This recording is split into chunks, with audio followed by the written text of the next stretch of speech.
Hello everyone, ನಾನಿವತ್ತು ಹುರುಳಿಕಾಳು ಮೊಳಕೆಕಾಳು ಸಾರು ಹೇಗೆ ಮಾಡೋದು ಅಂತ ಹೇಳ್ಕೊಡ್ತಾ ಇದ್ದೀನಿ.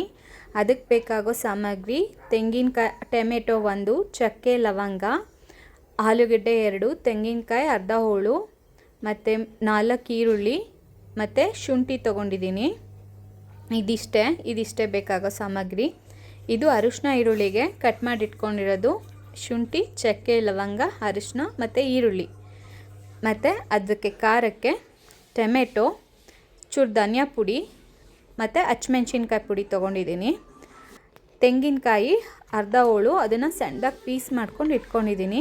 ಈ ಥರ ಪೀಸ್ ಮಾಡಿಕೊಂಡು ಇಟ್ಕೊಂಡ್ರೆ ಸಾಕು. ಮತ್ತು ಮೊಳಕೆಕಾಳು, ಆಲೂಗೆಡ್ಡೆ, ಬದನೆಕಾಯಿ ಹಾಕೋರು ಹಾಕೋಬೋದು. ನಮ್ಮ ಮನೇಲಿ ಬದನೆಕಾಯಿ ಯಾರಿಗೂ ಆಗಲ್ಲ, ಸೊ ಹಾಗಾಗಿ ಹಾಕಿಲ್ಲ. ಇದು ಅರಿಶಿನ ಈರುಳ್ಳಿನ ಗ್ರೈಂಡ್ ಮಾಡ್ಕೊಂಡಿದ್ದೀನಿ. ಇದು ಕಾಯಿನ ಗ್ರೈಂಡ್ ಮಾಡ್ಕೊಂಡಿದ್ದೀನಿ. ಇದು ಖಾರ ಮತ್ತು ಟೊಮೆಟೊನು ಗ್ರೈಂಡ್ ಮಾಡ್ಕೊಂಡಿದ್ದೀನಿ. ಕುಕ್ಕರ್ ಇಡೋಣ. ಕುಕ್ಕರ್ಗೆ 3 ಸ್ಪೂನ್ ಆಯಿಲ್ ಹಾಕಿದ್ದೀನಿ.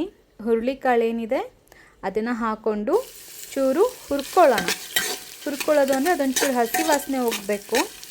ಇದಕ್ಕೆ ಕೊತ್ತಂಬರಿ ಸೊಪ್ಪು ಮತ್ತು ಬೆಳ್ಳುಳ್ಳಿ ಅದೆಲ್ಲ ಯೂಸ್ ಮಾಡಿದ್ರೆ ಟೇಸ್ಟೇ ಚೇಂಜ್ ಆಗಿಬಿಡುತ್ತೆ. ಈಗ ಆಲೂಗೆಡ್ಡೆ ಹಾಕ್ಕೋತಾ ಇದ್ದೀನಿ. ಆಲೂಗೆಡ್ಡೆ ಹಾಕ್ಕೊಂಡು ಅಷ್ಟೇ ಒಂದು 2 ಮಿನಿಟ್ಸ್ ಹಾಗೆ ಹುರ್ಕೊಳ್ಳೋಣ. ಇದು ನಾಟಿ ಕೋಳಿ ಸಾರು ಬರುತ್ತೆ ಗೊತ್ತಾ, ಸೇಮ್ ಟೇಸ್ಟ್ ಇರುತ್ತೆ. ಒಂದು ಸಲ ಟ್ರೈ ಮಾಡಿ. ಅರಿಶಿನ ಈರುಳ್ಳಿನೂ ಹಾಕ್ಕೊತಾ ಇದ್ದೀನಿ. ಇದು ಅಷ್ಟೇ ಒಂದು ಕುದಿ ಬರಬೇಕು. ಅಂದರೆ ಆ ಅರಿಶಿನ ಈರುಳ್ಳಿ ಫ್ಲೇವರ್ ಏನಿರುತ್ತೆ ಆ ಮೊಳಕೆ ಕಾಳಿಗೆ ಅದು ಬ್ಲೆಂಡ್ ಆಗಬೇಕು. ಆಗ ಅದ್ರ ಟೇಸ್ಟ್ ತುಂಬ ಚೆನ್ನಾಗಿರುತ್ತೆ. ಈಗ ಮಿಕ್ಸ್ ಮಾಡೋಣ. ಮಿಕ್ಸ್ ಮಾಡಿಕೊಂಡು ಸ್ವಲ್ಪ ಹೊತ್ತು ಬಿಡೋಣ. ಡೈಲಿ ಅದು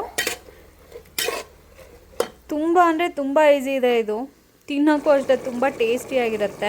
ನಾನು ಕೈಯಲ್ಲಿ 1 ಹಿಡಿ ಉಪ್ಪು ಹಾಕ್ಕೊತಾ ಇದ್ದೀನಿ. ನೀವು ನಿಮ್ಮ ರುಚಿಗೆ ಎಷ್ಟು ಬೇಕೋ ಅಷ್ಟು ಹಾಕ್ಕೊಳ್ಳಿ.